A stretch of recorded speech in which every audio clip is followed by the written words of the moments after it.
जब भी किसी वाक्य में जरूर का सेंस आएगा तो विल की जगह आप मस्ट का प्रयोग कर सकते हैं, और जब भी किसी वाक्य में शायद का सेंस आएगा, पॉसिबिलिटी का, संभावना का, तो विल की जगह मे या माइट का प्रयोग आप कर सकते हैं। लेकिन कैसे करना है, ये बात इस वीडियो लेक्चर के माध्यम से मैं आपको समझाऊंगा। अब देखिए, एग्जाम्पल आपके सामने है, राम जाएगा। अगर ये सेंटेंस मैं आपको दूं, फ्यूचर इंडेफिनिट टेंस का सेंटेंस है, सिंपली आप इसे बना सकते हैं राम विल गो। ये बात फ्यूचर इंडेफिनिट टेंस के वीडियो लेक्चर में मैं आपको डिटेल में समझा चुका हूं। लेकिन अगर इसी सेंटेंस में मैं जरूर या पक्का का सेंस लगा दूं, जैसे मैं कहूं राम जरूर जाएगा, या मैं कहूं राम पक्का जाएगा, तो ऐसे केस में पक्का या जरूर का सेंस जब आ रहा है तो विल की जगह आप मस्ट का यूज कर सकते हैं। आप कह सकते हैं राम मस्ट गो।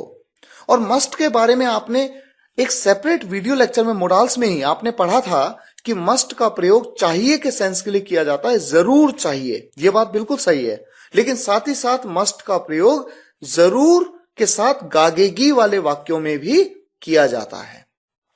राम जरूर जाएगा, राम मस्ट गो। और इसी तरह से अगर मैं शायद का प्रयोग करूं, जैसे मैं कहूं शायद राम जाएगा, या मैं कहूं शायद राम जाए, बात एक ही है, शायद राम जाए या शायद राम जाएगा।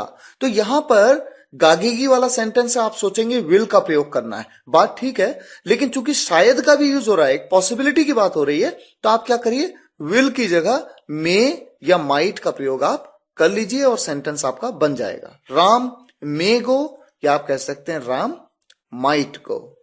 तो कुल मिला के विल की जगह मस्ट या मे या माइट का प्रयोग आप कर रहे हैं। एक सेंटेंस और लेते हैं एग्जाम्पल के तौर में, जैसे मैं कहूं राम जा रहा होगा। देखिए, ये सेंटेंस फ्यूचर कॉन्टिन्यूअस टेंस का सेंटेंस है, राम विल बी गोइंग। ये बात मैंने आपको फ्यूचर कॉन्टिन्यूअस के वीडियो लेक्चर में बताई थी। और यहां पर अगर मैं जरूर का सेंस यूज करूं, राम जरूर जा रहा होगा, तो विल की जगह मस्ट का प्रयोग, राम मस्ट बी गोइंग। शायद राम जा रहा होगा, या मैं कहूं शायद राम जा रहा हो, तो ऐसे में आप मे या माइट का प्रयोग करेंगे, राम मे बी गोइंग, या आप कह सकते हैं राम माइट बी गोइंग। इसी तरह से सेंटेंस है राम जा चुका होगा। जा चुका होगा यानी चला गया होगा। यह सेंटेंस फ्यूचर परफेक्ट टेंस का सेंटेंस है, जिसके बारे में इसके सेपरेट वीडियो लेक्चर में मैं आपको बता चुका हूं।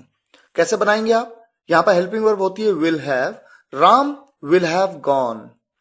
और जब आप जरूर का सेंस यूज करते हैं, राम जरूर जा चुका होगा, Ram must have gone, will की जगह मस्ट। और शायद राम जा चुका होगा, या मैं कहूं शायद राम जा चुका हो, ऐसे में आप कहते हैं राम मे हैव गॉन, या आप कहते हैं राम माइट हैव गॉन। तो ये कॉन्सेप्ट बहुत इंपॉर्टेंट है। अगर आपको एक बार कॉन्सेप्ट क्लियर हो जाए तो सेंटेंसेस आपके सामने जब आएंगे प्रैक्टिस एक्सरसाइजेस में, तो बहुत इजीली आप इन सेंटेंसेस को बना पाएंगे। कुछ और एग्जांपल्स लेते हैं।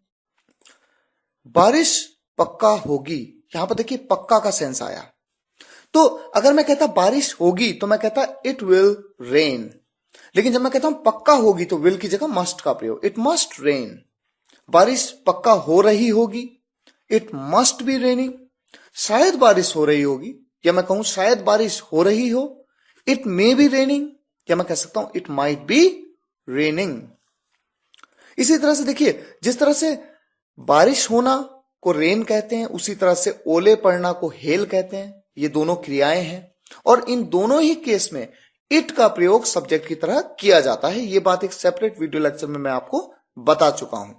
ओले पक्का पड़ेंगे, अगर मैं कहता ओले पड़ेंगे फ्यूचर इंडेफिनिट टेंस, तो मैं कहता इट विल हेल। लेकिन जब मैं कहता हूं ओले पक्का पड़ेंगे, जरूर पड़ेंगे, इट मस्ट हेल। ओले पक्का पड़ रहे होंगे, इट मस्ट बी हेलिंग। और अगर मैं कहता हूं शायद ओले पड़ रहे होंगे, या मैं कहूं शायद ओले पड़ रहे हों, इट मे बी हेलिंग, या आप कह सकते हैं इट माइट बी हेलिंग।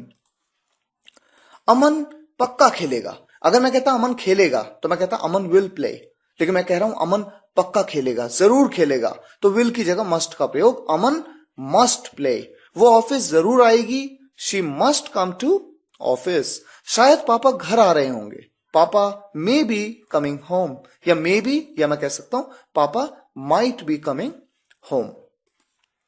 अमन पक्का पढ़ रहा होगा, अमन मस्ट बी स्टडिंग। शायद यशी सो रही होगी, यशी माइट बी स्लीपिंग।